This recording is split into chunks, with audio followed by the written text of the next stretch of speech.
Hai semua, Assalamualaikum. Hari ini kita akan teruskan dengan tolak masa, abad dan tahun. Pada akhir pembelajaran ini nanti, kamu semua seharusnya dapat menyelesaikan ayat matematik tolak masa melibatkan pecahan dan juga perpuluhan bagi abad dan tahun. Kamu boleh rujuk buku teks tahun 5 muka surat 164 sambil menonton video ini.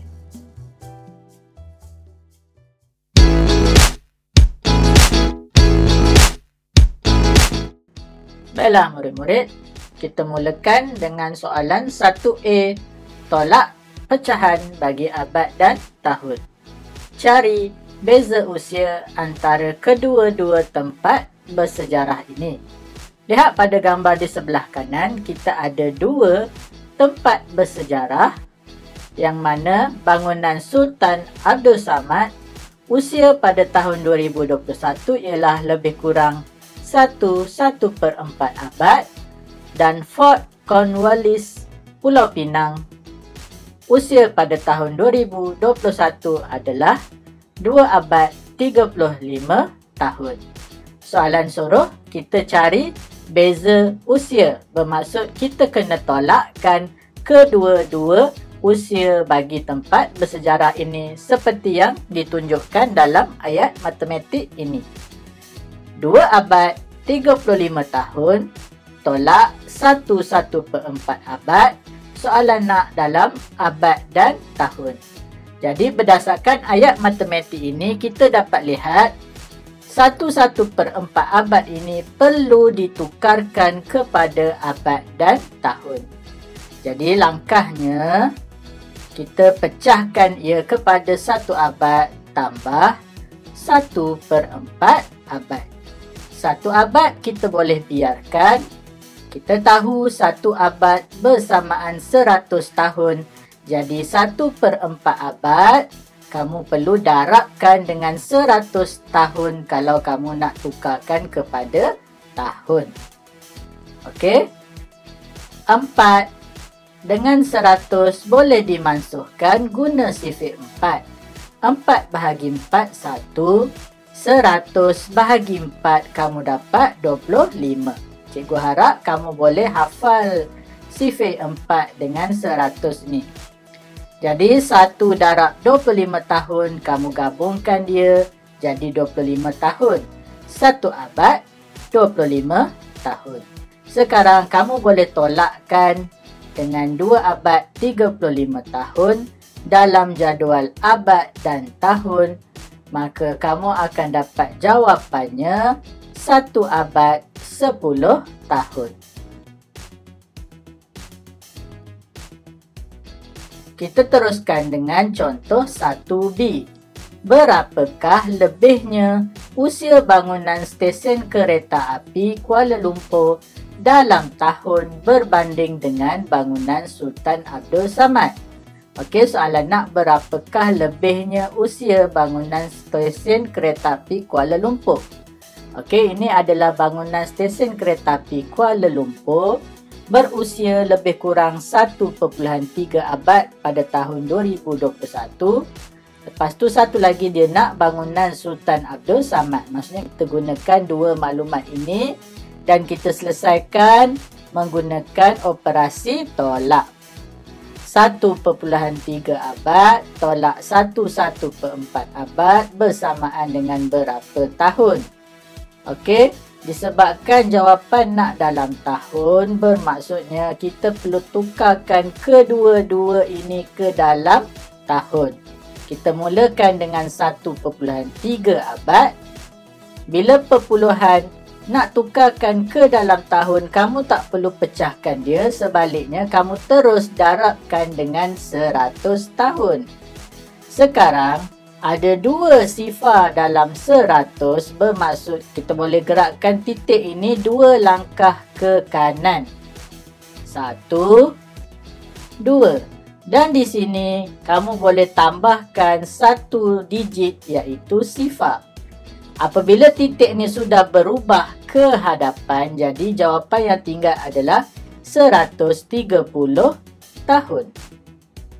Sekarang kita akan tukarkan 1/4 abad ini ke dalam tahun. So, kali ini kamu ambil sahaja 1/4 abad. Okey, cikgu tunjuk menggunakan kaedah yang lain daripada sebelum ini. Okey, kamu hanya ambil yang pecahan ini sahaja. Okey, 1/4 abad nak tukar ke dalam tahun, kamu perlu darabkan dengan 100 tahun. 4 bahagi 4 dapat 1, 100 bahagi 4 kamu dapat 25. 1 darab 25 tahun ialah 25 tahun. Tetapi soalan ada nombor bulat di hadapannya, jadi 1/4 abad adalah bersamaan dengan 125 tahun. 1 ni kamu salin semula di hadapan. Okey, 25 tahun ni adalah 1/4 abad. Okey, kalau contoh nombor bulatnya 3, maka kamu salin 3 ni di hadapan. Okey, sekarang apabila kita dah dapat dalam tahun, kamu boleh tolakkannya dalam bentuk lazim, maka beza usia kedua bangunan itu adalah sebanyak 5 tahun. Okey murid-murid, ini ada satu contoh tambahan yang cikgu beri. 4 7/10 abad tolak 3 abad 12 tahun, soalan nak dalam tahun. Jadi di antara kedua-dua ni kita perlu tukarkan kedua-duanya ke dalam tahun. Kita mulakan dengan 4 7/10 abad. Okey, seperti contoh tadi, cikgu tak tulis 4 ni, cikgu hanya tulis 7/10 abad sahaja.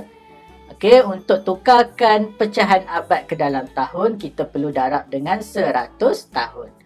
Okey, dalam 10 ni ada satu sifar, dalam 100 pun ada satu sifar, kamu boleh potong sifarnya. Okey, satu sifar dan satu sifar. Jadi, yang sifar ni dah tak boleh nak potong sebab dekat bawah penyebut ni dah tak ada sifar. Jadi, kita biarkan saja 10 ni. 7 darab 10 tahun jadi 70 tahun. Sekarang, kita ada 4 7/10 abad. Jadi 4 ni kamu perlu salin, jangan tinggalkan dia, jadinya 470 tahun. 7/10 abad tadi kita dah kira 70 tahun. So kamu tulis 4 kat depan, jadi 470 tahun. Sekarang kita tukarkan pula 3 abad 12 tahun.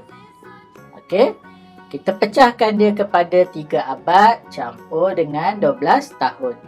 Kita tahu 1 abad bersamaan 100 tahun. Jadi kalau 3 abad ni, kita perlu tukarkan ke dalam tahun. Caranya 3 darab 100 akan dapat 300 tahun.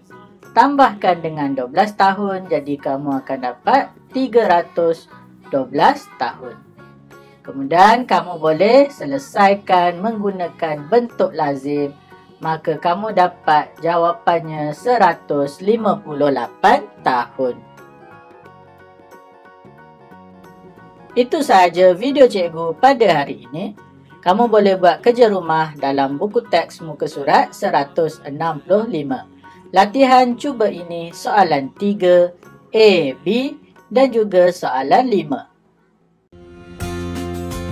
Terima kasih kerana telah menonton video cikgu ini. Kalau kamu rasa video hari ini sangat bermanfaat buat kamu, kamu boleh tolong cikgu dengan tekan butang subscribe, like, share ataupun komen. Sehingga kita berjumpa lagi. Assalamualaikum. Bye-bye.